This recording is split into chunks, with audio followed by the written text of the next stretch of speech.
더 이상 물러설 곳이 없다. 역전의 용사들의 출연한 출연자들 이야기가 아닙니다.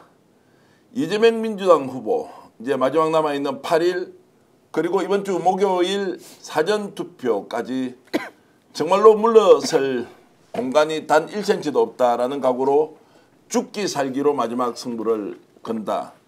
오늘 이 내용 여러분 얘기 들으시면 아마도 지금 갖고 있는 그 열기가 훨씬 더 뜨거워질 것 같은데 오늘 역전용사들 생방송으로 국내외 많은 시청자 여러분들과 함께 하겠습니다. 자, 오늘 이 자리를 빛내주실 세 분 소개하는데요. 인기가 약간 없는 분부터 소개하겠습니다. 고발뉴스 이상우 기자 오셨습니다. 어서 오십시오. 전가요? 네, 안녕하십니까. 이상입니다. 엄청난 인기. 했어야 되는 거 아닙니다. 죄송합니다. 아니, 열심히 하겠습니다. 자, 시청자 여러분 인기는 시시각각으로 바뀌는 겁니다. 자, 그런 이치와 원리를 잘 제가 활용해서 소개해드렸고요. 정치학의 대가 오늘은 정말로 여러분들을 감동시킬 대한민국 최고의 정치평론가 김종욱 박사 오셨습니다. 어서 오십시오. 안녕하세요. 저희 고발뉴스 구독자 여러분 죄송합니다. 제가 꼴찌입니다. 큰일 날 뻔했습니다. 김종욱의 탄탄TV고요. 자, 오늘 경쟁이 치열합니다. 가장 인기가 좋죠. 본인을 버리고 이재명 후보의 대통령 당선을 위해서 매일 죽기 살기로 한 10번씩 반복하고 있는 전현희 의원 오셨습니다. 반갑습니다. 지금 방송 시작하자마자 5,900분이 들어오셨는데요. 곧 10,000명이 넘어갈 텐데 자, 오늘 스픽스 구독, 좋아요 누르지 마십시오. 여러분들 이미 구독하신 분들이 오고 있기 때문에 좋아요를 눌러주시는데 구독은 어디로 가느냐? 바로 전현희 TV로 오늘 한번 몰아주면 어떻겠습니까? 자, 일단 제가 말씀드렸고요.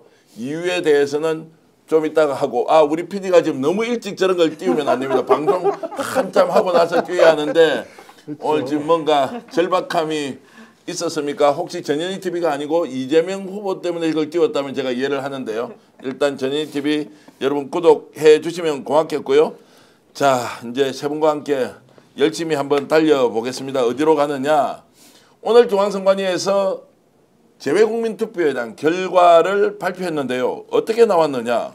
우와, 이상우 기자 설명 좀 해주시겠습니까? 네. 무려 재외국민투표율이 79.5%까지 치솟았습니다. 어떻게 봐야 됩니까? 뭐 충분히 국내 열기로 우리가 짐작은 할 수 있었는데 아무래도 이제 외국 같은 경우는 반경이 넓고 막 이동 거리가 너무 뭐 비행기 타시는 분도 계시기 때문에 그래도 이 정도까지 나올까 했는데 지금 보면은 베이징 같은 경우는 유권자 4,200분 중에서 3,400분이 투표를 하셨어요. 네. 그러니까 지난 대선보다 한 10% 가량 높은데 다른 지역들도 보면 특히 깜짝 놀란 곳이 라오스 여기 89%가 넘어요. 네. 여기 라오스 같은 경우 대중교통이 잘 안 돼가지고 대단히 힘든데 정말 진짜 벼르셨구나. 외국에 나가시면 더더구나 이렇게 믿을 구석이 빽이 대한민국밖에 없잖아요. 여권밖에 없는데 그만큼 대한민국이 망가지는 것들을 외국에서 목도하면서 애국적인 투표 행위가 있었다. 선행지표로서 이번 대선 21대 대선 투표율을 짐작할 수 있는 그런 자료라고 생각합니다. 자, 여러분들께 설명을 좀 드리겠습니다. 지난 대선이었죠. 2022년도에는 71.6%였고요. 그리고 이제 19대 대통령 선거 때는 75.3이었고 자, 21대 대선은 이제 79.5%까지 갔는데 참고로 말씀드리면 해외에서 투표권을 가진 우리 국민들이 한 197만 명이 좀 넘고요. 그중에서 투표하겠다라고 이것은 사전에 등록을 해야 하는데 등록하신 분이 25만 8,254명인데 그중에서 이제 79.5% 이것도 이제 국내 투표율에 어떻게 반영되는지 굉장히 중요한 의미가 있는데 자, 김종욱 박사 그러면 이번 대통령 선거 지난번에 이제 한 78% 정도 됐다고 보면 77점대 후반이던데 이번 대통령 선거가 투표율이 떨어질 것이다 아니다라고 하면 재외국민 투표율을 보면 좀 예측이 가능한가요? 예측의 문제가 아니고요. 예. 우리가 넘겨드려야죠. 80%를. 그러니까 재외국민들이 79.5%를 만들었다고 하는 건 좀 나올 분들 다 나오셨다는 생각이 들거든요. 그러니까 이번 선거의 성격을 제외 계신 분들 같은 경우는 내란을 응징해야 된다. 민주주의를 살려야 된다. 그렇지 않으면 진짜 무너질 수 있다라고 하는 절박함을 가지고 투표하셨다는 생각이 들거든요. 근데 우리 현장에서 겪었잖아요. 실제로. 현장에서 겪은 국민들 같은 경우 제가 볼 때는 진짜 그야말로 응징 투표, 내가 참정권을 행사해야 된다. 왜냐하면 주권을 뺏으려고 했던 거니까 따지고 보면요. 윤석열이 그러니까 주권을 지키려고 싸웠던 거라면 이제 진짜 좋은 방식으로 주권을 지킬 수 있는 게 투표라는 행위잖아요. 아주 평화적으로. 전 그래서 많은 분들이 야 투표를 떨어질지도 모르겠는데 이렇게 말씀하시는데 네. 제가 볼 때는 지금 분위기가요. 예. 사전투표 운동부터 시작해서 굉장히 많은 분들이 나오셔가지고 투표합시다 독려하는 게 예. 좀 과거 그 노무현 대통령 선거 때와 같은 열기들이 서서히 나타나고 있다는 생각이 들어서 저는 77점 몇 그때 6%였나요? 그때보다 더 높아질 수밖에 없을 거다. 저는 그렇게 생각이 그러니까 들어요. 77점 몇 %보다 높아지는 게 네. 아니고 정치평론가로서 몇 % 이번에 투표율을 예상하십니까? 저요. 예. 항상 이렇게 아니 살아왔다가 찍어야 되지. 이것은 뭐 다 손가락 걸고 하는 아니 일인데. 과학을 말씀하시면 찍으라고 그러면 안 되죠. 아니. 과학적으로 말씀을 하라고 얘기를 하셔야 되는 거죠. 저는 79.4% 찍겠습니다. 79.4% 여러분 기억해 주십시오. 79.4%와 비슷하면 김용 박사 정치평론 계속하고요. 훨씬 더 높아졌다 이러면 아니 그 전환기나 하는 거예요. 오른손 먹고 이런 거 전환기나 하는 거죠. 저한테 자, 선목을 걸라고 알겠습니다. 비유를 하더라도 고분은 좀 비유를 안 해주면 좋겠는데 자 해외 이제 국민들의 이런 이제 투표율이 높다라고 하면 저는 민주당에서 오늘 박찬대 총괄선대위원장이죠. 사전투표 진짜 하자라고 이렇게 엄청 강하게 나오던데 사전투표에 대해서 전혀 논란이 없죠. 국힘은 사전투표 할까 말까 여전히 고민하다가 어제서야 뭐 이제 해보자라고 했는데 사전투표에 대한 지금 민주당의 전략 구체적으로 어떻게 진행하고 있습니까? 오늘 민주당의 유세 메시지는 사전투표 동료로 다 바뀌었습니다. 네. 그래서 방금 저도 동대문에서 유세를 하고 왔는데요.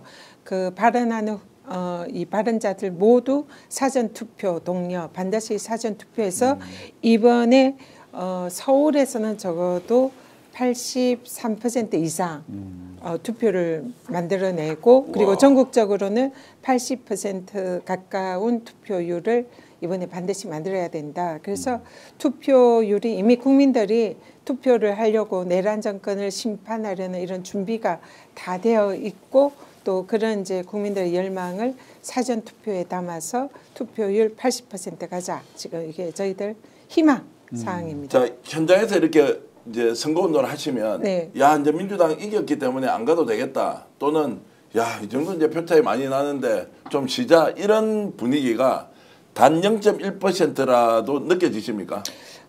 그렇지는 않은 것 같고요. 민주당 지지자들은 정말로 투표장에 나가겠다. 예. 그리고 우리 후보를 찍겠다. 이런 거는 정말 그 열기가 굉장히 뜨거운 것 같고요. 그리고 일반 시민들, 그러니까 그동안 뭐 중도라든지 정치색을 드러내지 않았던 그런 시민들이 굉장히 분노하고 있고 그냥 뭐 기호 1번 이재명 이걸 이제 열렬히 호응해주고 분위기가 굉장히 뜨겁다. 아니, 그래서 제가- 투표율이 네. 굉장히 높을 것 같다 이런 제가 생각이 오늘 듭니다. 가양역에 오는데요. 네. 한 60대로 보이는 어떤 여성분께서 이런 거 처음 나오셨나 봐요. 예. 수줍게 요만한 팻말 사전투표하자라고 들고 계세요. 조용히 그래요? 계시더라고요. 그걸 보면서 저건 동원된 게 아니고 자발적으로 오시는 분들이 예, 계시는 예. 건데 그만큼 절박하신 거예요. 그러니까 모든 사람들이 이번에 선거에 참여해서 저희 그 주권의 그러니까 주인이 어떤 행동을 보여야 되는지에 대한 전략함들이 다 있기 때문에 저는 그런 분들은 무조건 걸어 나오십니다. 나와서 투표하십니다. 자 사전투표일 손꼽아 기다리고 있습니다. 산님 이렇게 주셨고 이번에는 정말로 80% 한번 넘어보자 이렇게 카투사님 주셨네요. 성동구민입니다. 전현희 위원장 보고 싶은데 왕십리역 출근길에 언제 한번 나오실 겁니까? 이렇게 왕십리 얘기도 지난주에 갔었습니다. 그리고 피그렛뉴님 지난주에는 그쪽으로 출근 안 하셨군요. 지난주에도 갔는데요. 피그렛뉴님 주셨고요. 대구 경북도 디비졌습니다. 50% 넘어요. 대구 경북 화이팅 이렇게 KJ님 하셨는데 자 이제 이런 걸 보면은 지금 열기가 식지 않고 있다. 그런데 이준석, 김문수 단일화를 가지고 막 하루 이틀 정도는 관심이 있었는데 국힘 내부는 굉장히 지금 분열된 양상으로 가고 있는데 이제 이게 지금 국힘 지지자들의 투표장 행렬을 어떻게 할 것이냐라는 부분에 대해서는 이상우 기자 어떻게 보세요? 저는 기본적으로 사전 투표에서 뭐 이게 확실히 뭔가 드러날 거라고 생각하거든요. 네. 그러니까 우리 민주 진영의 지지자들 같은 경우는 저도 기자로서도 또 시민으로서 대선을 오랫동안 취재하고 참여했지만 이 정도 진짜 투표 의지를 주변에서 느끼는 건 처음인 것 같아요. 그러니까 이게 다른 무슨 뭐 정권 교체 뭐 이런 차원도 있지만 이거는 내란이라고 하는 진행 중인 내란을 여태까지 민주당을 중심으로 해서 잘 싸워줬지만 마지막으로 내가 내란을 종식시키는 투표란 말이에요. 이건 뭐 이재명을 뽑는 투표이기도 하지만 종식시키는 투표이기 때문에 정말 벼러운 거거든. 지난 3년을 벼러왔지만 특히 12월 3일부터는 나는 저들처럼 탱크나 총칼은 없지만 내 주권자로서 표를 가지고 쟤들을 진짜 단죄하겠다, 정리하겠다라고 하는 의지가 엄청나게 축적되어 왔기 때문에 사실 여론조사도 보면 최근에 뭐 보수가 엄청나게 과표집되면서 이상한 결과들이 막 나오고 있어서 흔들리는 양상도 없지 않아 보이는데 지금 그런 모의고사도 풀고 싶지 않은 거예요. 제가 봤을 때는. 그냥 바로 지금 목금이잖아요. 목요일 날 새벽 6시 전에 가서 줄 서겠다라고 하는 사람이 제 주변에 너무너무 많습니다. 자, 그런 것들을 봤을 때 일단 저는 목요일, 금요일 날 나름대로 분수령이 이제 보여질 것이고 그 과정 속에서 오히려 그 압도적인 민주당의 투표 진행 상황을 보면서 저들은 아마 상당히 포기하는 투표가 나오지 않을까. 오히려 내란당 쪽에서는. 지금 표현을 많은 분들이 이렇게 해주시네요. 사전투표를 사투라는 표현을 쓰네요. 본투, 사투 이 단어도 제가 처음 듣는 것 같은데 왜 사투라는 단어를 쓰겠느냐. 정말로 죽을 각오로 싸운다는 마음으로 사투라는 걸 쓰지 않겠느냐 이런 생각이 좀 들기도 하고요. 이번 선거가 사실은 그 내란 전국에서 국민들께서 사실 빛의 혁명으로 나라를 구하셨잖아요. 그러니까 국민들이 정말로 우리나라를 구해야겠다 이런 그러니까 관전자가 아니라 그 안에 직접 들어오신 거예요. 그렇기 때문에 이번 선거는 그런 국민들이 마지막으로 내란을 종식하고 심판하는 선거의 의미가 있는 거죠. 그렇기 때문에 자신들이 지금 주인인 그런 주권자로서의 자각을 한 그런 선거다. 그렇기 때문에 그 어느 때보다 투표율이 높을 것이다. 이렇게 생각합니다. 확실히 높을 것이다. 높아진다. 한번 두고 봅시다. 그런데 댓글로 동일한 질문이 올라올 때는 이 방송 진행에 약간 문제가 있더라도 그걸 궁금증 풀어드려야 하는 게 제 의문인데요. 전현희 의원님, 도대체 그 해바라기는 무엇입니까? 계속 올라와서 해바라기 좀 설명해달라고 지금 하는데 어떤 의미입니까? 제가 이제 선거 때마다 이렇게 착용하는 일종의 저희 상징인데요. 해바라기가 그 태양을 바라보는 그런 해바라기잖아요. 그래서 저에게는 국민이 하늘의 태양이고 태양을 섬기는 마음으로 이렇게 이제 해바라기, 즉 국민 바라기라는 뜻으로 선거 때 이렇게 착용을 하고 있습니다. 선거 때만 하는데 그 해바라기는 전 의원의만 하는 게 아니고 다른 분들도 하는 분들이 좀 따라 사는 분들 있나요? 지방선거나 이럴 때 그 시구의원들이 저한테 이거 좀 해도 좋으냐 이렇게 물으면 좀 하셔라 이렇게 말씀을 드리기도 하고 그러면은 이제 저작권이 있기 때문에 물어보고는 해야 한다 뭐 이렇게 지금 아니 그렇지는 않습니다. 하고 싶은 분은 저작권이 필요 없도록 여러분들 전현희 TV를 구독해 주시면 어떤 공간에서든 이 해바라기를 쓰셔도 된다 이런 말씀 드리면서요. 야 지금 한 4,000분이 들어와 계신데요. 전현희 TV는 우리 스픽스와 동제적 관계를 가지고 있다. 오늘 고발뉴스 이상호 기자도 밤 11시 이마뉴스에서 완전히 전격적으로 나서서 전현희 TV 구독자를 5,000명 이상 늘려주겠다라고 제가 강요하고 있습니다. 저는 좀 이따 협박하겠습니다. 저는 왜 전현희인가? 저는 우리가 기본적으로 전 의원님 부를 때는 이음절 액센트를 써야 된다라고 주장을 하고 있습니다. 저는 현희 의원님이 왜 구독자가 필요한가에 대해서 역설할 예정입니다. 자 이제 이 문제로 좀 넘어가 보겠습니다. 최근에 여론조사에서 서울에서 김문수 후보가 이재명을 앞선다라고 하는 여론조사가 나온 뒤에 아니 뭐 사람마다 다 이제 고향이나 지역의 사정을 모르니까 뭐 이렇다 저렇다 할 수 있지만 서울에서 매일 우리 이렇게 활보하고 다니는데 김문수가 앞선다 이런 이야기를 하면서 이제 서울도 뒤집어졌다 뭐 이렇게 나왔는데요. 여론조사 솔직히 어떻게 보세요? 여론조사 어떻게 보십니까? 일단 여론조사는 뭐 추세가 중요하다. 그리고 또 어쨌든 그 여론을 반영하는 것이기 때문에 완전히 무시할 수는 없다 이런 생각은 하고 있습니다. 그리고 제가 지금 현재 서울 총괄선대위원장입니다. 그래서 서울에서 승리를 해야 대선에서 승리한다 이렇게 절박하게 뛰고 있는데 지금 서울이 좀 성적이 안 좋다 이런 여론조사 결과가 나와서 안 그래도 오늘 이제 서울 우리 지역 위원장들한테 이게 좀 여론조사가 좀 약간 좀 의구심은 있다. 그렇지만 우리가 긴장해야 한다. 이렇게 글을 제가 올렸거든요. 그래서 그걸 그대로 믿을 필요는 없지만 거기에 대해서 긴장을 할 필요는 있다. 이렇게 생각을 하고 있습니다.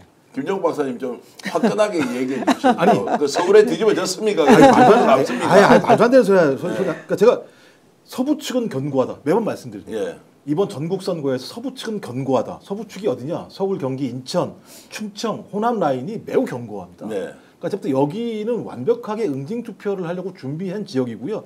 특히 서울 말씀하셨는데요. 서울이 지난 선거에서 지난 대선에서 4% 정도 뒤졌습니다. 그러면서 이제 0.73%가 나오게 된 패배하게 된 이유 중에 하나가 서울.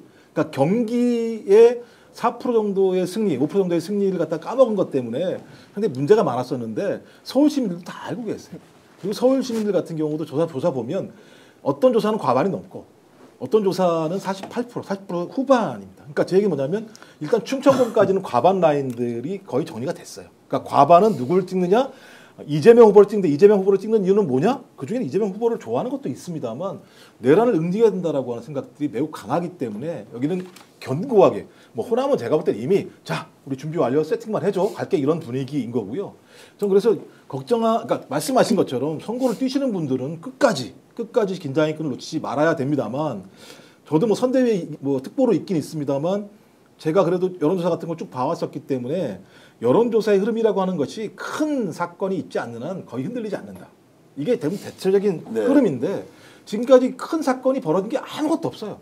잔재주만 벌였던 거죠. 소위 말씀하신 여론조사의 잔재주. 말씀하신 뭐 서울 지역이 뭐 골든크로스가 된다는 말도 안 되는 얘기를 통해서 그걸 언론에 흘리는 건데 최근에 이런 내용들을 보면서 국민들이 좀 또 화나시기 시작하셨어요. 이것들이 지금 이 선거가 뭔데? 근데 그 와중에 이재명 후보가 정확히 짚어주신 거예요. 네. 이번 선거는 내란을 응징하는 선거이며 내란을 응징해야지만 민생을 회복할 수 있는 정부가 들어설 수 있다라고 하는 것을 딱 찝어주니까 많은 분들이 아신 거여서 데이터상으로 제가 말씀드리잖아요. 서울은 과반을 넘기는 조사도 있고 48, 49가 나오는 조사도 있다. 근데 이게 어떤 조사냐? 대부분 샘플링이 3천, 2천, 3천, 5천, 6천짜리에서 나와요. 네. 그러니까 제가 볼 때는 저는 이렇게 말씀을 드리고요. 전현희 최고위원께서는 그래도 끝까지 긴장을 놓치지 마시고 그런 게 어딨어. 끝까지 가봐야지. 더 많은 분들이 투표하게 만들어야지. 하시는 게 더 맞다는 생각이 들어요. 근데 여기 보면 좀 칭찬을 해드리고 싶어요. 민주당에서 특히 이번에 저들이 네거티브 뭐 안 한다고 말만 하고 그냥 처음부터 끝까지 네거티브밖에 할 게 없어. 기승전 뭐 이재명 안 된다 이거니까 할 수 있는 게 네거티브밖에 없죠. 근데 그나마 이 가짜뉴스 대응이 민주당에서 이번에는 아주 실시간으로 정말 조직적으로 잘 되고 있다라고 하는 측면에서 칭찬해드리고 싶은데 왜냐하면 지금 그런 여론조사들 중에서 상당히 악의적이고 공작이다라고밖에 볼 수 없는 그런 여론조사들이 꽤 있어요. 그런데 가짜뉴스 대응단에서 그런 문제 여론조사들에 대해서 불공정 선거 보도라며 인터넷 선거 보도심의위원회에 계속 제소하고 있거든요. 신청하고 있는데 대표적인 악질 여론조사를 많이 심었던 게 이제 아시아 투데이거든요. 그리고 아투는 고문이 누구죠? 고성국이 누구죠? 윤석열 계엄 다음 날 5통화는 안 왔던 사실 계엄의 동지예요. 그 사람이 하는 사실상 또 지배하는 그 코프라라고 하는 그 또 여론조사 기관 뭐 이런 것들이 쭉 연결돼 있는데 거기서 냈던 김문수가 뭐 이점에 앞선다 등에 대해서 2건의 기사가 삭제되는 일이 오늘 있었습니다. 그러니까 이것도 민주당에서 가짜뉴스 대응단이 제소하니까 그냥 뜨거라 해서 사실 내린 거거든요. 이런 것들이 좀 지속적이고 좀 강범위하게 좀 더 활성화됐으면 좋겠다. 그런데 이렇게 여론조사를 올려놨는데 문제 제기를 한다고 해서 기사를 내렸다라고 하는 것은 오히려 인정하는 거잖아요. 그렇죠. 자기들이 이제 찜찜한 구석이 있으니까 내렸겠죠. 기사를 보니까 이 그 아투의 편집국장이 객관성을 잃은 것 같다는 내부 판단이 있었다. 뭐 이런 그 준 헤드라인에 그런 내용이 그러니까 있거든요. 저게 오히려 그러면은 야 우리가 뜨고 있다라고 해서 결집을 지키는데 성공했을지 몰라도 내려버림으로써 다시 비판을 엄청 할 거 아니에요. 그러면서 저게 거짓이다라고 하면 자 보수 결집이 일어나는데 투표장에 가서 투표를 할 것이냐 말 것이냐는 것에 대해서 오히려 동력을 잃어버리는 결과이니 저것은 아니한만 못한 것 아니냐 이런 생각이 들고요. 근데 이렇게 너무 평이하고 재미없는 이야기를 하는 것보다 제가 좀 재미있게 이야기를 이끌어가 보겠습니다. 네. 자, 전현희 위원장님, 서울에 지금 지역구가 몇 개입니까? 서울에서. 지금 48개. 예, 48개 네. 지역구 중에서 네. 몇 등 하실 거예요? 본인 지역구에서 몇 등을 지금 하실 거냐? 그러면 이제 비교를 해야 되지 않습니까? 네. 지역구별로 사정이 있으니까 지난 대통령 선거 때 득표율, 네. 이번 득표율을 계산을 해가지고 서울에서 성적을 제일 많이 낸 지역구 국회의원과 그렇지 못한 지역구 국회의원이 결국 확인될 수밖에 없지 않습니까? 네, 네. 그 몇 등 하실 거예요? 그러니까 이것을 종합평가했을 때. 네. 왜 이렇게 협박 방송으로 아니 왜냐하면 이렇게 일반적이 오늘 협박 방송으로 가시는 것 같은데. 무서워. 아니 그게 저보고 아니고 투표율 맞춰라 안 맞추면 손모가지를 걸어라 이렇게 말씀하시고 이거 제가 정확하게 손모가지로 손가락이라고 얘기를 했고 이준석처럼 얘기를 해요. 왜 하지도 않은 얘기를 가지고. 그러니까요. 손모가지 시청자 여러분들이 정치 생명을 끊겠다고 말씀하시는 이준석처럼 어법을 쓰십니까? 79.4가 안 되면 뭐 하여튼 이런 이야기도 어쨌든 따질 건 아니고 네. 이제 그런 부담을 사실 가지고 지역구 의원들이 네, 엄청 열심히 하지 않습니까? 네, 네. 제가 서울총괄선대위원장이라고 말씀드렸잖아요. 모든 지역구의 의원들은 각자 지난 대선보다는 어쨌든 조금이라도 성적을 올려야 된다 이런 지금 이제 막중한 책임을 부여를 했고요. 실제로 지난 대선에서 서울에서 상당히 졌습니다. 경기도에서는 이겼지만 서울이 한 4%, 5% 이 사이에 졌기 때문에 이번 대선에는 서울에서 승리를 해야 대선에서 승리를 할 수 있다 이런 목표를 가지고 있고요. 그래서 모든 지역구 의원들이 어떤 목표치를 가지고 있습니다. 우리 중성동갑 경우에는 한강 펠트 이제 거의 한복판에 있는 지역인데 여기가 지난 대선 때에 10% 차이로 패배를 했습니다. 굉장히 차이가 10% 포인트 차이로 패배했는데 그래서 이번 대선에는 이제 제가 목표를 세운 것은 당연히 이겨야 되고 그러면 10%를 이겨야 되고요. 거기에 이제 플러스 5%까지 그래서 지난 대선보다 15% 이상 높이겠다. 이게 이제 지금 제 개인의 목표입니다. 그래서 정말 죽기 살기로 제 선거 때보다 더 열심히 뛰고 있는데 과연 될지는 모르겠지만 일단은 그런 목표를 가지고 있습니다. 그러니까 과연 될지는 모르겠지만이 아니고 뭐 안 되면 끝이죠 뭐. 죽을 힘을 다해서 아니, 지금 하고 있습니다. 안 됩니다. 되면 뭐 무조건 자 됩니다. 걱정하지 마시고. 네. 그래서 오늘부터 그러면 은평에 살고 있는 우리 김종욱 탄탄TV 대표도 성동 지역구에서 성동갑이시죠? 네. 성동갑 지역구에서 선거운동을 좀 하자. 특히 이 방송 보시는 분 분명히 오늘 이 방송을 한 3, 40만 명이 볼 거니까 성동구에 계신 전현희 의원 지역구에 계신 당원 또는 지지자들 있지 않습니까? 옆에 있는 분 한 분 더 데리고 가는 게 더 중요하다. 1, 2, 3 아시죠? 1번 이재명 그 다음에 3명을 데려가자라고 하는 것을 전현희 의원을 위해서 동시에 이재명 후보를 위해서 해주시면 좋겠습니다. 그런데 제가 참고로요. 제가 참고로 그 지역인 무학초등학교를 나왔습니다. 많이 좀 찍어주십시오. 자, 이런 연고주의까지 팔고 있으니까 혹시 무학초등학교를 나오신 여러분께서는 저도 마산의 무학초등학교 나왔어요. 어쨌든 이름이 무학초등학교인데 박사님 전화 좀 해주세요. 자, 그렇게 하시는데 어쨌든 서울의 48개 중에서 종합평가를 했을 때 몇 등 안에 드는 게 목표입니까? 그거 이야기해 주셔야 되죠. 개인적으로는 한 10등 안에 10등 들고 싶습니다. 10등 안에 든다. 근데 지금 하위 10% 선이라 그래요. 네, 그래서 중간 정도 현실적으로는 너무 열심히들 하시더라고요. 아니 그래서 이제 이것은 이제 그 이상호 기자께서 종합평가해 가지고요. 의원들도 좀 독려도 하면서 더 잘한 분들한테 박수 보내드리고 또 당원들도 그래 신이 날 거 아닙니까? 우리가 더 열심히 한다. 결과적으로 지지율 격차, 투표율, 득표율 격차가 확 나버리면 모든 사람이 다 이기는 것이기 때문에 그 경쟁은 장려해야 할 만한 것이다. 이런 생각이 들고 자 오늘 그래서 여러분 이재명 후보가 완전히 승부수를 던진다라고 하는데 우리 전현희 의원께서 어떤 승부수를 던지는지 여러분들께 최초 공개하겠습니다. 어떤 승부수 던집니까? 이제 승부수 오늘부터 던진다고 하는데. 네, 이재명 후보가 어제 기자회견이 굉장히 반응이 좋았고요. 사실 그동안 광장에서 유세하는 것은 주로 지지자들이 많이 모인 자리에서 또 현장에서 즉석으로 연설을 하다 보니 이재명 후보의 이재명다움을 보여주는데 좀 부족하지 않았나 이런 지적들이 있었습니다.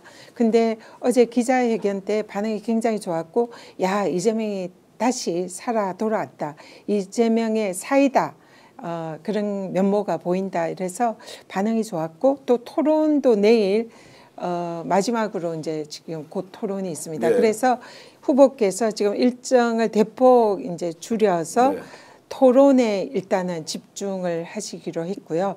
그리고 이재명의 준비된 정책 공약 그리고 이재명의 대한민국에 대한 각오 이런 것을 정말 이재명의 모든 것을 보여드린다는 이런 각오로 대선 토론에 임하실 거다. 그래서 이것이 이제 아마 중요한 한 수가 될 것 같고 또 앞으로도 그런 이재명다움을 보여주는 그런 일정을 많이 잡을 예정입니다. 자, 내일 저녁 8시에 있을 스픽스에서도 생방송으로 여러분께 보내드릴 대선 후보 TV 토론 정치 분야 마지막 순간에 이재명 후보는 아무것도 하지 않고 내일 밤을 위해서 모든 것을 걸고 한판 승부 벌인다. 이렇게 이제 준비하고 있으니까 지금 1차, 2차 때 보지 못했던 진면목을 확실히 볼 수 있을 거다라고 이상호 기자 우리가 기대해도 되겠습니까? 그러니까 사실 1, 2차 뭐 특히 1차 같은 경우에는 막 지방 일정까지 오후까지 하고 지금 올라와서 사실 왜 이렇게 일정을 혹사하는 일정을 잡았는가 하는 사실 제가 레드팀 역할을 하겠다고 해서 그 또 1차 토론 이후에 막 비판했다가 뭐 필요하다는 지적도 있었지만 되게 욕 많이 먹었어요. 네. 근데 사실이거든요. 근데 2차 때도 더 좋아졌고 3차가 사실은 그 뭐 경제 사회 분야가 있었지만 사실 이게 내란 종식이 프레임인 선거에서 가장 이제 하이라이트란 말이에요. 저는 내일 모든 게 정리가 되는 정말 중요한 토론이다 이렇게 생각이 네. 듭니다. 네, 그러니까 네. 부동층에 있거나 저쪽에 넘어가 있는 사람들한테 내란의 심각성과 내란 극복의 필요성 그리고 수단으로서의 투표를 잘 설명해 주시기 위해서 지금 내일은 일정이 전혀 없어요. 네. 이런 경우는 처음이거든요. 네. 이번 선거 유세 기간에 그만큼 후보도 이번 토론의 마지막 그 대미를 장식할 내일의 의미에 대해서 잘 판단하고 있고 그리고 여러분들 아시다시피 SBS도 아니고 KBS도 아니라 MBC. 바로 여러분들 만나면 좋은 친구 만나면 MBC에서 좋은 지금 친구 MBC 출신 네. 이상호 기자가 지금 예, 홍보를 하고 있습니다. 토론이 있기 때문에 여하튼 뭐 명당 아닙니까 거기가 예. 좋은 결과가 있어야 되고 있을 거라고 확신하고 있습니다. 자, 홍수연 스님께서는 내일 토론회에서 이재명 세게 나가세요라고 이제 하셨고요. 그죠. 그리고 당선된다고 하지 말고 꼭 투표합시다. 이렇게 우리 얘기를 해봅시다. 이런 말씀 주셨는데 나는 나연님께서도 똑같은 마음입니다. 그날 새벽 6시에 사투에 자 사투에 주민센터 앞에 서십시오. 내가 주민센터라고 이렇게 말을 해야 하는데요. 동사무소가 동사무소라고 말해가지고 또 부지런하면 얼마 저게 보니까 진행자가 이제 꼰대다 꼰대 동사무소가 국민학교 나와서 그래. 나이가 나오는 거죠.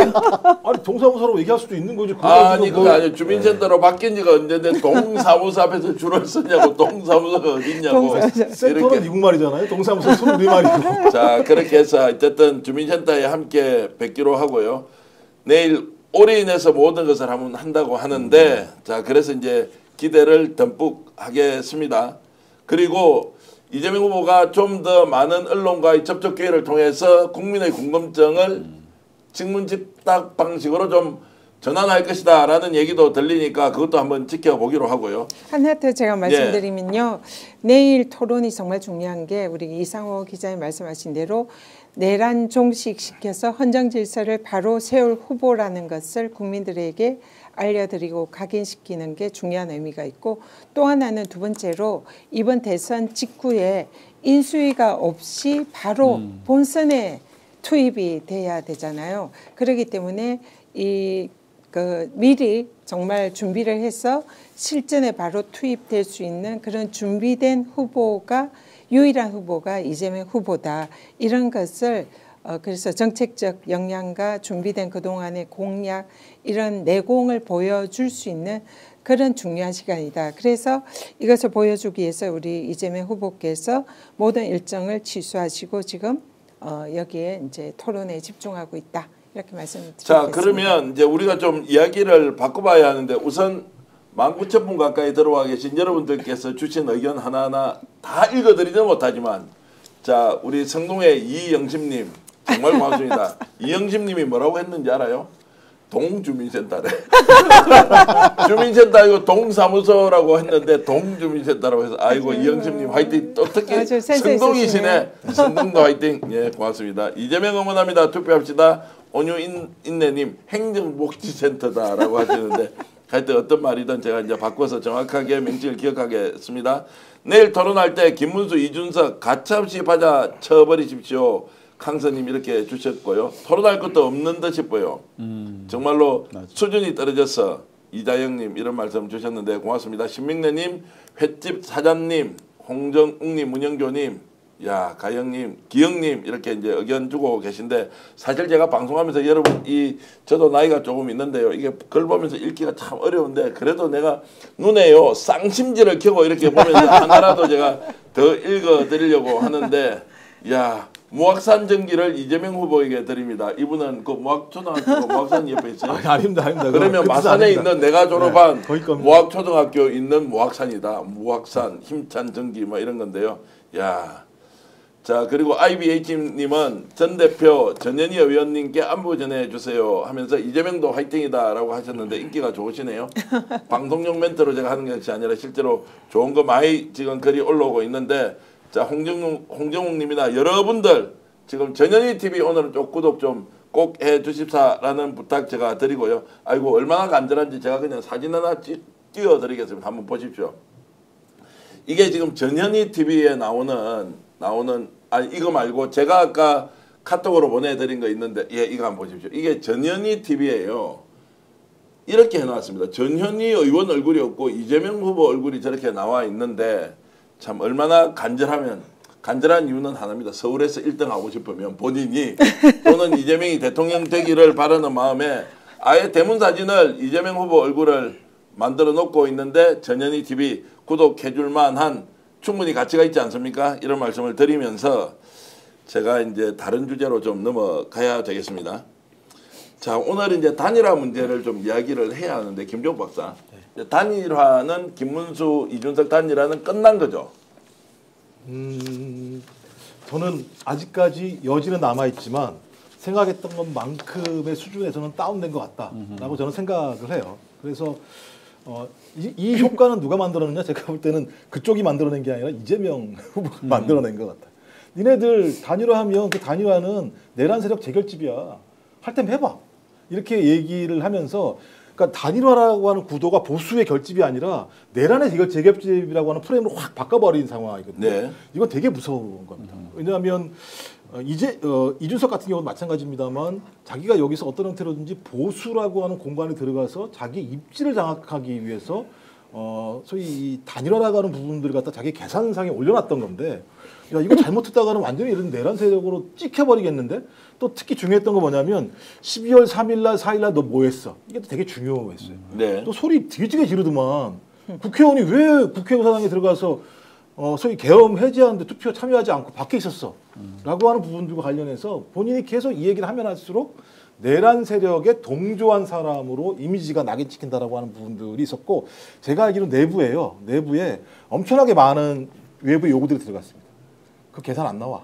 네. 단일화 계산 안 나와. 그리고 많이 물어보게 되게 해서 제가 볼 때는 이제는 제가 볼 때는 조금은 좀 어려운 단계로 넘어가지 않나 생각이 듭니다. 자, 이게 이제 가능성을 이야기하는 것보다 우리는 인생 자체가 거의 성부수 인생이기 때문에 뭐 한다 안 한다로 바로 단도직입적으로 욕 들어 먹을 각오하고 이렇게 탁 얘기를 하면 더 재밌겠는데 어쨌든 방송할 때 2번을 죽이시려고 그럽니다. 한 번만 죽여야죠. 한 번만. 여기에 대한 답변은 이상호 기자는 준비하고 계시고요. 자, 그래서 김용태 비대위원장이 단일화 제안에 대해서 어떻게 이야기를 했는지 또 거기에 맞대응을 이준석 후보가 어떻게 했는지 직접 한번 들어보시겠습니다. 이준석 후보가 단일화를 고려하지 않는다고 밝힌 점도 충분히 존중합니다. 무조건 반대 입장은 아닐 거라고 믿습니다. 이에 개혁신당이 단일화의 전제 조건을 제시해 주시기를 제안드립니다. 제가 단일화 협상에 뛰어들어가지고 뭐 여론조사 경선 이런 걸 통해가지고 제가 이긴다 한들 저는 그 세력이 결국에는 어떻게 나올 것임을 잘 알고 있기 때문에 전혀 응할 계획이 없고요. 국민의힘과 김문수 후보의 진정성이 있다고 한다면은 그냥 오늘 즉각 후보를 사퇴하시면 됩니다. 자, 저 정도면 이제 끝난 건데 왜 여전히 가능성을 가지고 얘기를 해야 됩니까, 이상호 기자?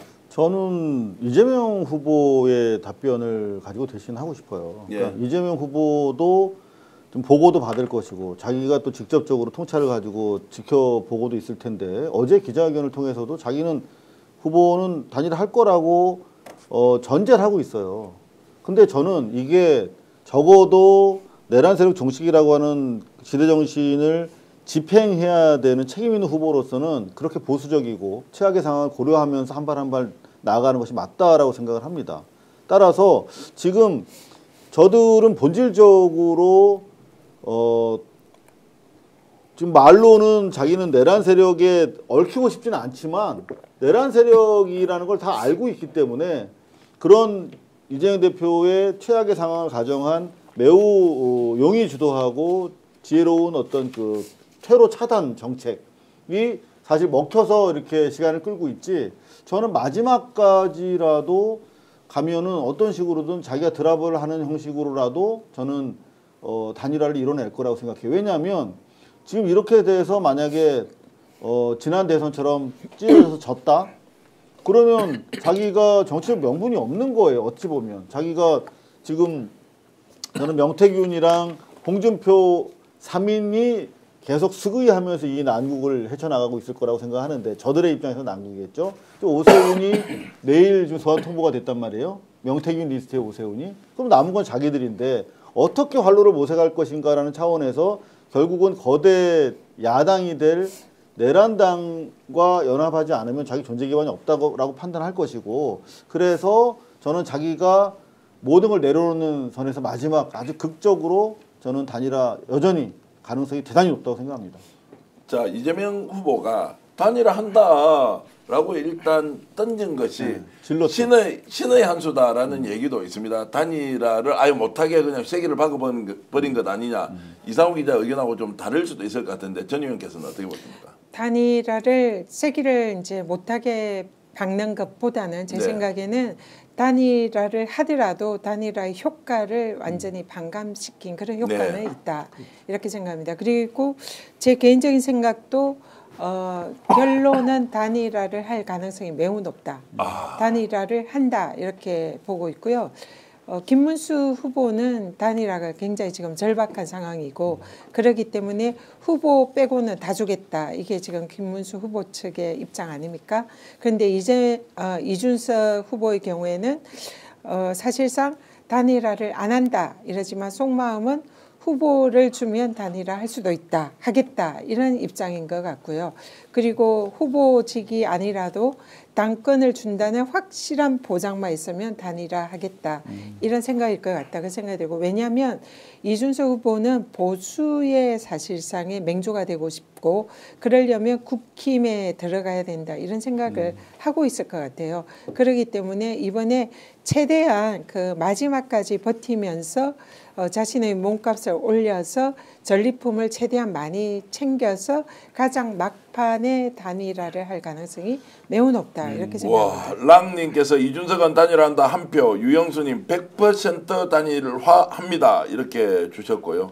그러면 내일 저녁에 TV 토론 하는데 자, 이재명 후보가 단일화 합니까 안 합니까 한번 물어봐야 될 거 아니에요. 그 자리에서 이준석은 단일화를 한다고 대답합니까? 안 한다고 대답합니까? 안 한다고 대답하겠죠. 또 안 한다고 대답한다. 안철수의 손가락은 살아 있습니다, 지금까지. 예. 그러니까 정치판에서는 끝까지 자기가 자기를 숨기는 것이 자기의 가격을 가장 높일 수 있는 방법인 거고, 계속 말씀하시는 그런 거잖아요. 지금 내부에서 나오는 게 뭐냐면 배신자론이 나기 시작해요. 너 계속 그런 식으로 단일화 안 하면 너 여기 돌아와가지고 너 여기 자리 없어? 이렇게 얘기를 하고, 그다음에 너 계속 지금 조금 올라가는 것 같지? 선거 막판에 가봐. 사표 방지 차원에서 너한테 안 갈 거야. 너 아래로 떨어질 수밖에 없거든? 너 계속 그렇게 놀아봐라.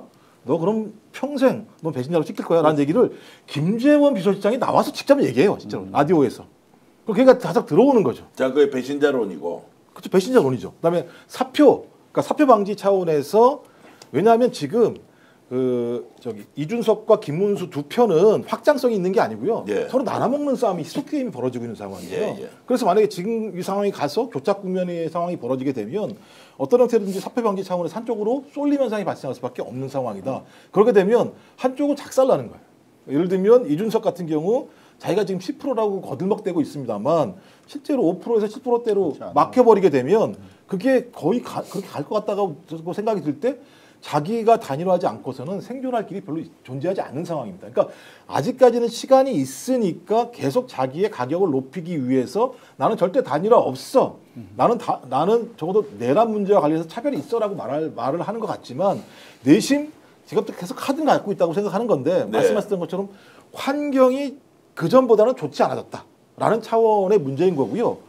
단일화라고 얘기하는 건 자기한테 계산이 있으면 당장 지금에 있는 대통령이라는 먹잇감을 먹을 수가 없는데 굳이 여기에 목숨을 걸면서까지 자기 명분을 지켜야 될 하등의 이유는 없는 거죠. 실제로는. 그렇죠. 네. 야, 그러니까 정확하게 네. 지금 자기의 정치적 미래를 본다면 한동훈처럼 배신자 트랩에 빠졌을 경우에는 정말 헤어나올 수가 없거든요. 그리고 지난 대선 때도 보면 단일화가 완전히 물 건너갔다고 생각하는 상황까지 극단적으로 벌어지고 그 과정에서 차별성이 확보되면 그게 결국은 합쳐서 확장성이 늘어나는 것이기 때문에 그런 차별성 강화 차원에서 계속 벌어졌다가 결국은 막판에 단일화가 이루어졌거든요. 그런 차원에서도 계속 그렇게 갈 것이고 실제로 대선 토론 과정에서도 보면 지금 저들이 만에 하나 그 이준석이라고 하는 그 작은 리틀 윤석열이 만에 하나 자기가 독자적으로 갈 의사가 조금이라도 있었다고 한다면 윤석열과의 관계에는 최소한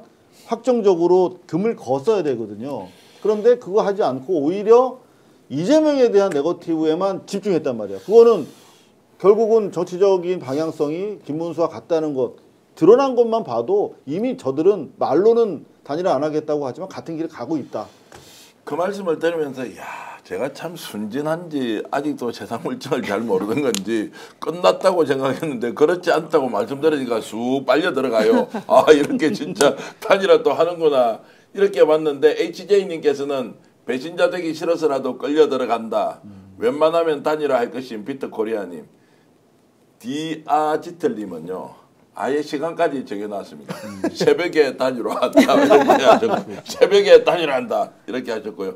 김도희 선생님께서도 이렇게 좋은 걸 올려주셨고 야 정말로 당연하죠. 28일 날 한다. 아침 이슬님 이런 말씀 주셨는데 YCB님께서는 김종욱 명답이다. 안철수의 손가락은 살아있다. 개장수는 단일화한다. 100% 이렇게 올려놓으셨는데 제가 정치평론을 잘못 배운 건지 지금 야 저 정도 얘기해놓고 어떻게 단일화를 할 수 있단 말이냐. 내가 그러면 TV토론에 나왔어도 당연히 단일화 여부에서 질문을 할 텐데 예, 있습니다. 예. 왜 강병완님 댓글은 안 읽어주십니까? 댓글이 지금 수백 개씩 올라오는데 지금 제가 읽어주십시오. 예. 네, 강병한님, 예. 정기환이 바보.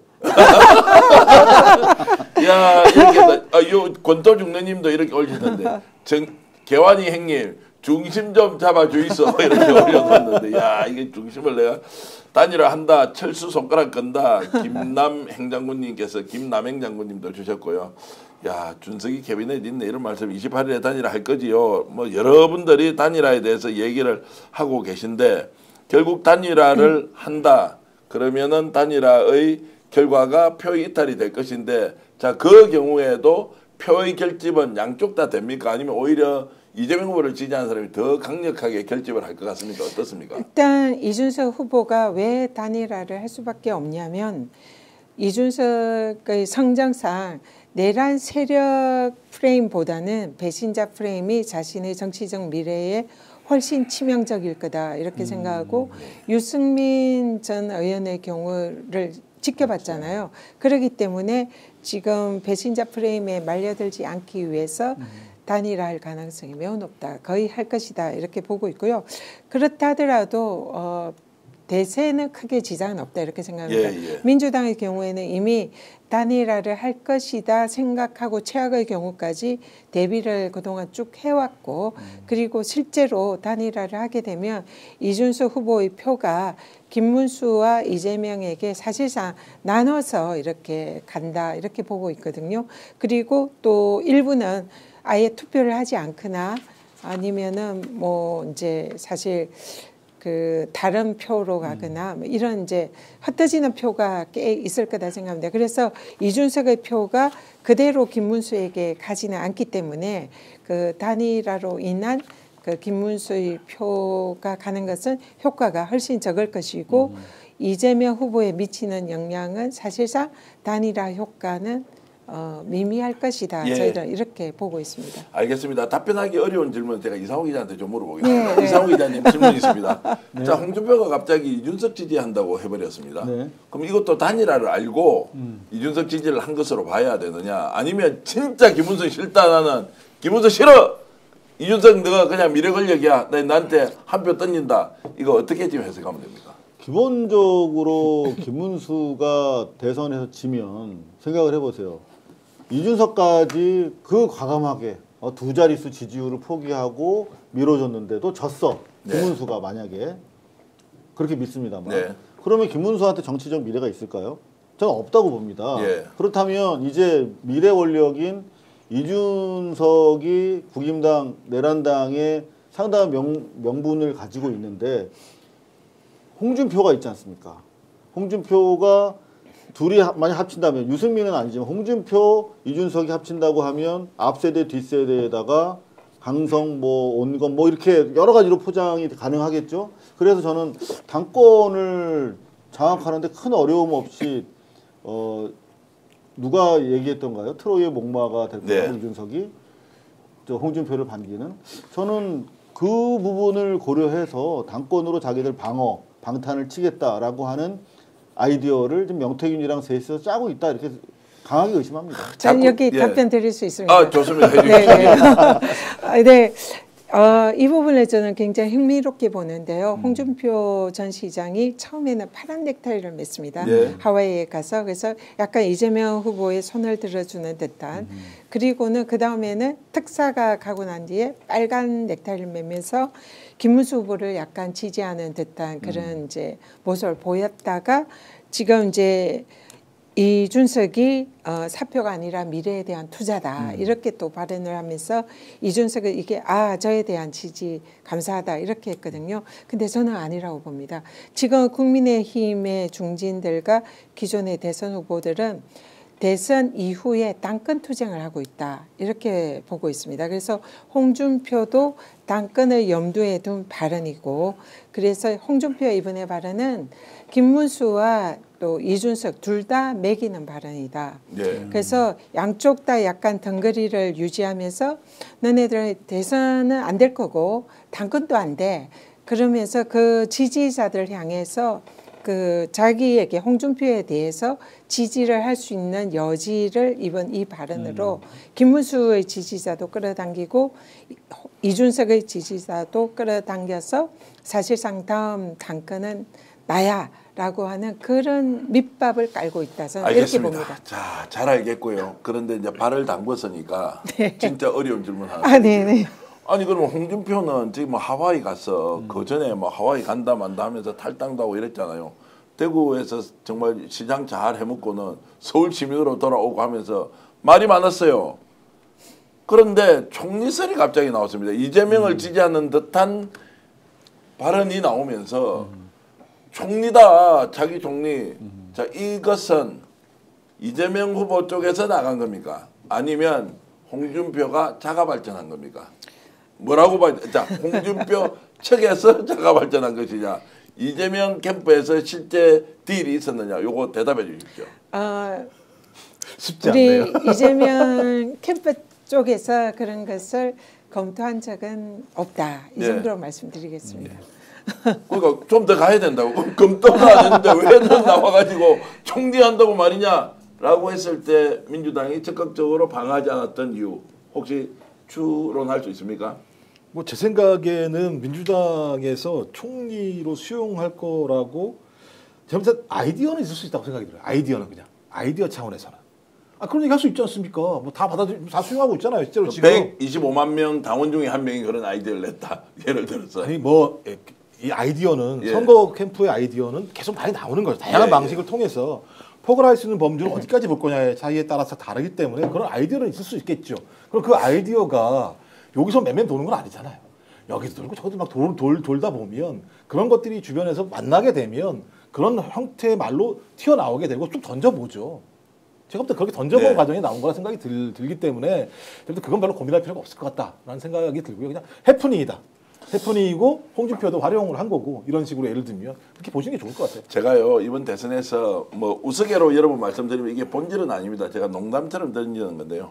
이재명 후보가 제일 잘한 것 중에 하나 홍준표하고 손 안 잡은 거다라는 게 저는 진짜 우스개로 여러분들께 드리는데 정말로 많은 사람들이 그 순간에는 걱정을 많이 했어요. 왜냐하면 당에서도 이게 시인도 부인도 할 수 없잖아요. 왜냐하면 아니다라고 하는 순간 표가 떨어져 나가고 맞다라고 하는 순간은 그래도 홍을 지지하는 사람들이 그래도 좀 찍어줄 수도 있으니까 이게 NCND 시인도 부인도 하지 않는 상황으로 가야 하는데 바깥에서 계속 총리실 이야기가 기사로 나오니까 야 이거 누구 작업이야 라고 했는데 이제 당에서는 공식적으로 검토한 바 없다 정도로 이제 끝을 내줘서 천만다행이라는 생각을 했는데 어쨌든 지금은 이 사람이 파란색 넥타이를 입지 않고 무슨 컬러 오렌지 컬러입니까? 이준석을 이제 지지한다고 했으니까 또 그걸 해석하는 분은 지지가 아니다. 그런 심정을 표현한 것이다. 이렇게 이제 애둘러서 얘기를 하던데 어쨌든 홍 시장의 존재감은 점점점 줄어들고 있다. 이렇게 이제 좀 말씀을 드릴 수 있을 것 같고요. 이제 요 질문 하나 드리겠습니다. 김문수 우리 대단하신 청년과 결백의 상징 그리고 도덕성이라면 대한민국 어느 정치 지도자와 비교해도 손색이 없는 그렇게 자칭 이야기하고 있는 김문수 후보가 소방 헬기를 수백 번 탔다는 거 아닙니까? 네. 그런데 오늘 민주당에서 그 소방 헬기 나도 타봤다라는 분이 나왔는데요. 강덕구 의원이 어떤 얘기하는지 직접 한번 들어보시겠습니다. 경기도지사 시절 소방 헬기를 공무라는 말로 포장해서 도지사의 행정 일정에 사용했다는 사실이 밝혀졌습니다. 경기도지사 시절에 소방 헬기를 이용한 횟수만 해도 무려 162차례입니다. 김문수 후보는 소방 헬기를 타고 유정복 국회의원 출판 기념회 그리고 상공에서 신년 인사에 다녀왔습니다. 김문수 후보는 소방 헬기를 타고 요트대회 개막식 그리고 외신 기자 초청 간담회, 세계 유기농 대회 영상 미디어 센터 개소식 등에 다녀왔습니다. 2008년 6월 김문수 후보의 일정에 헬기가 동원되면서 정작 인명 구조가 늦어지기도 했습니다. 2009년 5월 김문수 후보는 경기도에 산불이 발생한 날에도 소방 헬기를 사용했습니다. 자, 저 정도 이야기했으니까 청년 결백, 도덕의 상징 정말로 공무 수행과 관련해서 어떤 흠결도 없다. 김문수 후보를 지지하겠습니까? 제가 이렇게 이제 말씀드리면서 제가 수백 회라고 했는데 162회를 이용했다고 이제 나오는 것이고 저 사람이 이제 나와가지고 이런저런 이야기를 하면서 정말로 지금 이재명 후보를 노골적으로 공격하는데 생명이 지금 뭐 총각을 다투는 상황에서 그 소방 헬기를 가지고 욕을 하고 있는 이제 이 부분에 대해서 자 막바지 이제 지금 8일 동안 어떻게 대응을 해야 돼? 김문수 후보에 대해서는 그냥 이야기 안 하고 넘어가면 됩니까? 어떻게 해야 됩니까 지금? 근데 저는 물론 기분은 되게 나빠요. 빈총마저도 기분 나쁜데 사실 너무나 악의적인 공격 아닙니까? 뭐 이렇게 방탄복 가지고 자기는 뭐 쏘면 맞겠다. 뭐 저 방탄 보호도 안 되는데 저거 쇼한다는 식으로 막 얘기를 하면서 당시의 테러와 관련된 헬기 사용 문제를 또 제기한다는 것은 이미 저는 판단이 다 끝난 상황이라고 봐요.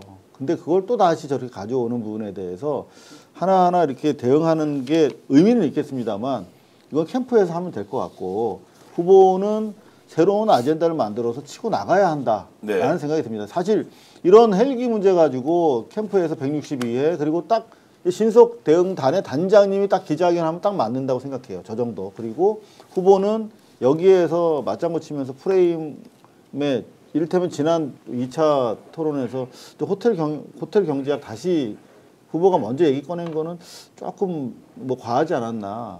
오히려 그냥 무시하고 새로운 아젠다를 치고 나갔으면 하는 그런 아쉬움이 좀 있었거든요. 개인적으로는. 그래서 어제 기자회견에서처럼 이를테면 뭐 경제와 관련해서 내가 직접 챙기겠다든가 또는 당장 지금 문제가 되는 부분에 대해서 그리고 내란과 관련해서 지금 스트레이트가 계속 나오고 있잖아요. CCTV 안가 CCTV 나오고 뭐 집무실 복도 다 나왔습니다. 그러면 그런 것과 관련해서 계속 문제를 받아서 스트레이트가 나오는데 그걸 가지고 좀 더 의미 부여를 해서 좀 정치적인 아젠다를 세팅해 주시는 게 훨씬 의미 있지 않을까 이렇게 생각합니다.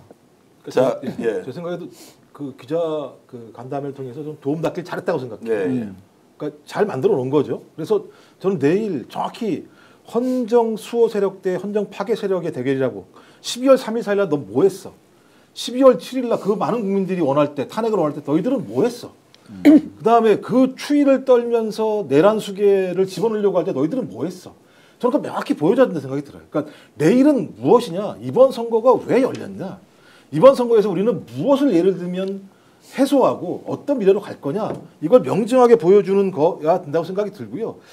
대신 이제 하나는 좀 TK에서 먹히는 것 같아요. 김문수에 대해서 청년 문제가 이게 좀 먹히는 것 같더라고요. 그러니까 예를 들면 지금 인터뷰 같은 거 하지 않습니까? 방송에서 인터뷰하면 몰랐는데 김문수는 좀 청렴한 것 같은데 이런 얘기들이 나와요. 전 이거는 그렇지 않기 때문에 이건 좀 공격할 필요가 있다는 생각이 들긴 합니다만 이건 제가 볼 때 잔가지 싸움이라는 생각이 들고 큰 가지는 계속 말씀드립니다만 이번 선거가 왜 하필이면 3월 9일이 아니라 6월 3일 날 열리게 될 수밖에 없었는가라고 하는 걸 내일 명징하게 보여줘서 그 흐름을 가지고 부정투표로 넘어가야 된다. 저렇게 생각해요. 자, 그 청렴하다는 이야기는 오늘도 국회에서 기자회견이 있었고요. 경기도지사 업무 추진비 부정사용 의혹이 한두 건이 아니고 수백 건이어서 그 당시에 검찰에 고발까지 했는데 결국에는 어떤 연유인지 몰라도 혐의가 있는데도 불구하고 무혐의를 받았다라는 것. 그 무혐의 이유가 증거 불충분이다라는데 이분들이 지금 다시 나와서 국회에서 기자회견을 하고 있고요. 그리고 소방헬기 타고 지금 뭐 출판기념회를 비롯한 정말로 사적 용도라고 할 만한 수준의 일까지 했다는 거 조금 전에 보셨고요. 그거 외에도 지금 갑질 영상이 엄청 돌아다니고 있습니다. 갑질 영상과 함께 요게 이제 준비한 영상이 있는데 혹시 원산 폭격 영상, 눈물 흘리는 영상까지 되면은 같이 한번 더 보면 좋겠는데 일단 경찰의 갑질한 영상 그것도 한번 보십시오. 여러분 어떤 생각 드십니까?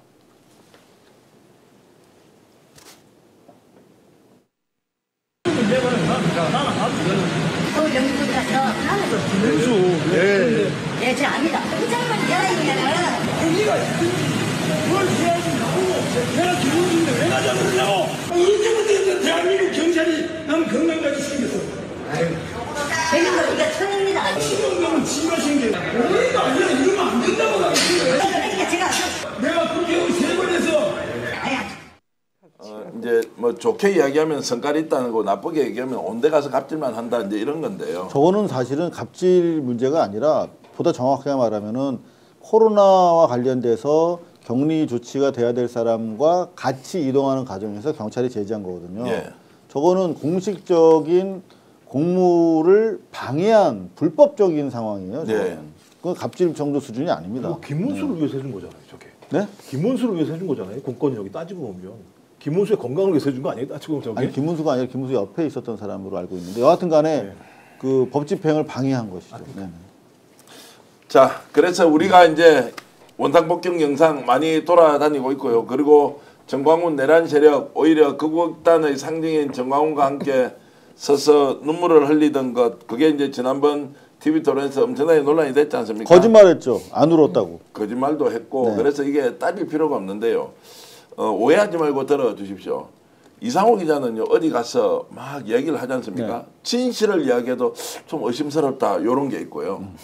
제가 어디 가서 막 이야기를 하면 저 새끼는 진실 자체가 아니고 아예 사기다 뭐 이런 이미지가 있어요. 진짜요? 그런데 제가 이제 김문수 후보는 어떤 이미지냐? 왜 이상한 전제를 깔고 말씀을 하시죠? 아니 그래서 김문수 후보는 이미지 자체가 어디 가서 청렴하다라고 하면 딱 얼굴에서 청렴한 것처럼 보이는 이미지가 있을 수 있다는 거예요. 좀 없어 보이죠, 좀 그분이. 표리부동. 예전에 이제 강원도지사 중에서요 후보간 경쟁을 했는데 MBC 출신의 최문순. MBC 출신의 최문순 노조위원장 출신 최문순이 있었고요. 또 한 분이 MBC 엄기영 앵커 두 사람이 있었잖아요. 딱 이분 이미지를 보면 엄기영은 한 달 정도 일을 하고 오더라도 전혀 일을 안 한 것 같고 최문순 도지사는 후보는 한 10분만 일하고 와도 와, 일 한 달 좀 한 거 온 거 같아요. 그러니까 이미지라는 것이 우리가 일단 사람들의 생김새에서도 드러나는데 김문수 후보가 실제 그렇게 살고 이미지가 그렇게 반영이 돼서 매우 좋으나 오히려 표리부동한 것도 너무너무 많더라. 이거 우리 지금 하나하나 따지고 싸워야 되는 상황까지 왔으니 본인의 흠결을 알고 타인을 공격할 때도 조금 수준에 맞춰서 해야 하는데 그것까지 넘어서고 어떻게 이길 수 있겠느냐는 생각이 드는 겁니다. 제가 이제 이런 말씀을 좀 드리고요. 마지막까지 우리 19,000분 정도 계신데 제가 여러분들께 좀 부탁 하나 드리겠습니다. 오늘 이 방송 보시는 분들 정말 어렵게 제가 전현희 의원을 모셨습니다. 총괄선대위원장도 하시지만 진짜 어렵게 모셨는데 오늘 저 한번 봐주십시오. 전현희 TV 구독 좀 해주십시오. 꼭 해주셔야 하는 이유가 다음 주에도 모시려면 제가 오늘 구독, 좋아요를 많이 여러분들께 스픽스가 아니고 전현희 TV를 해야 된다는 거 아시고요. 기준을 말씀하셔야 돼요. 10만을 넘기게 해달라고 말씀하세요. 10만을 넘기게 해달라는 것은 제가 완전 오바니까 지금 87,500명쯤 돼 있던데요. 87,700명으로 늘었습니다. 아, 그러면 한 2,300명 늘었는데 이걸로는 부족하고 오늘 한 2,3,000명 정도 방송 보시는 분들 아직도 18,000분 남아 있으니까요. 스픽스 대표 정경환 얼굴 한번 보고 전현희 TV에서 야, 우리 스픽스 애독자들이 대단하다 라는 이런 느낌을 좀 줄 수 있도록요. 전현희 TV 구독해 주시고요. 그럼 오늘 9만 거시죠.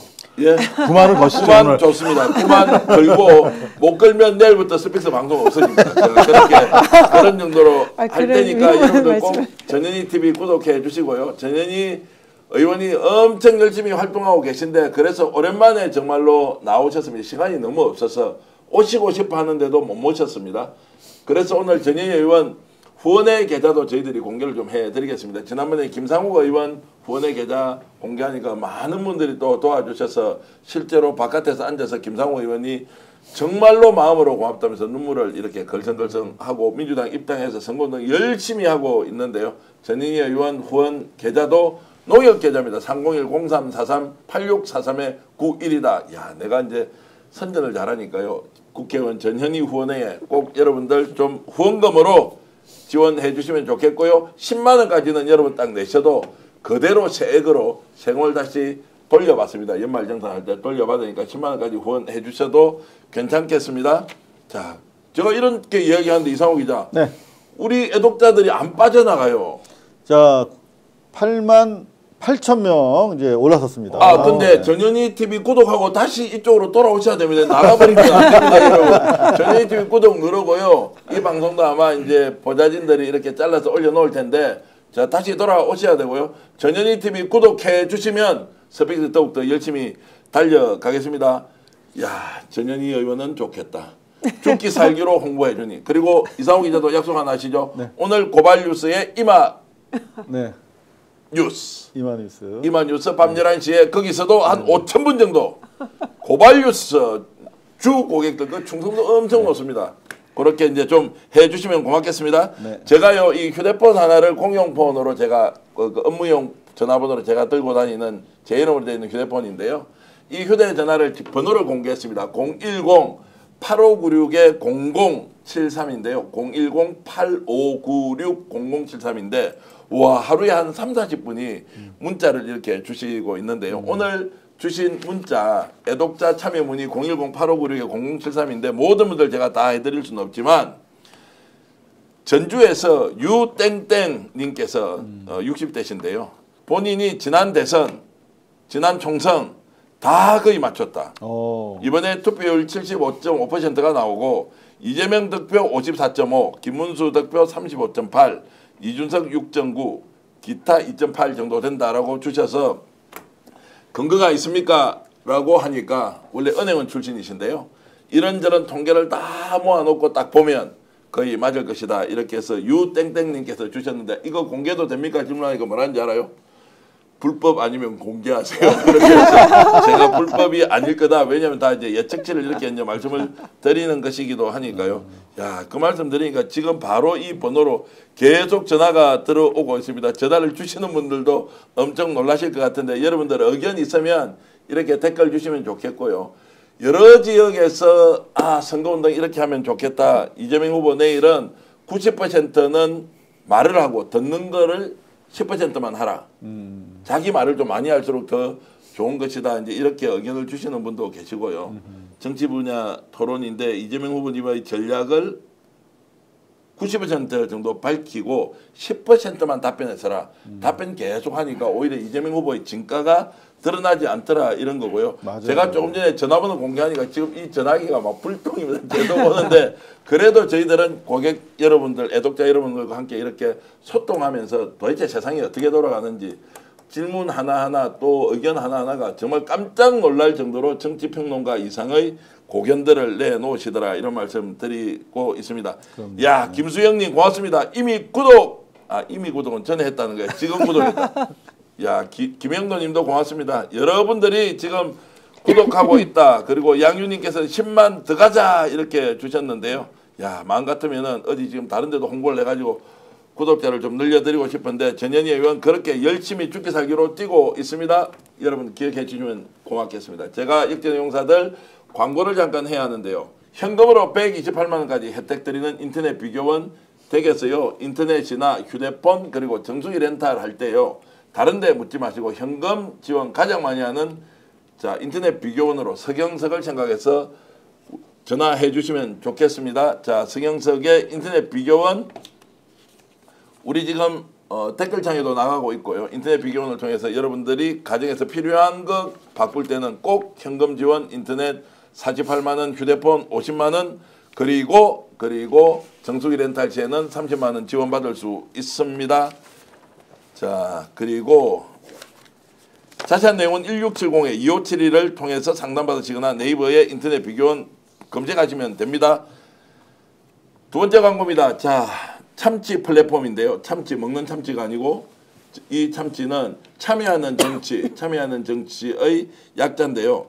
우리가 대선 후보한테 1대1로 직접 질문할 수 있다면 믿어지십니까? 정책 물어보고 공약 제안도 하고 심지어 응원 메시지도 보낼 수 있습니다. 참여하는 참된 정치 참치라는 플랫폼인데요.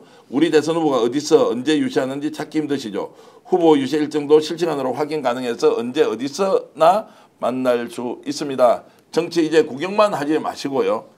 진짜로 말 걸어보세요. 참치.kr에서 확인할 수 있고요. 더보기 고정 댓글에 링크 클릭해서 참치 KR 저도 들어가서 직접 검색해 보니까 뭐가 나오느냐 후보한테 직접 질문하면 이재명 후보 이런 거 무엇입니까? 라고 하니까 자 바로바로 답변이 나와서 정말로 궁금증을 싹 풀 수 있었습니다. 자 6767님께서 선생님 YTN 국힘당 홍보만 계속 해주는데 이거 말이 됩니까? 이렇게 의견 주셨고요. 6321님도 의견 주셨습니다. 그리고 스픽스 화이팅입니다 라고 해주신 우리 선생님도 계시고요. 아유 댓글이 뭐 엄청 올라오고 있습니다.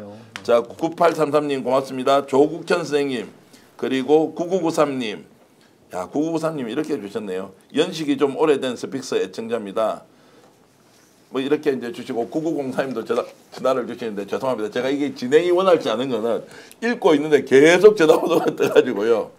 그래도 홍보하겠습니다. 010-8596-0073으로 필요하신 의견 주시면 방송에 여러분들 의견을 전달해 드리겠습니다. 실명으로 밝혀주시면 실명을 다 공개하지는 않지만 제가 그리고 성만 이렇게 알려드리면서 여러분들과 함께 호흡하는 스픽스 계속 만들어 가겠습니다.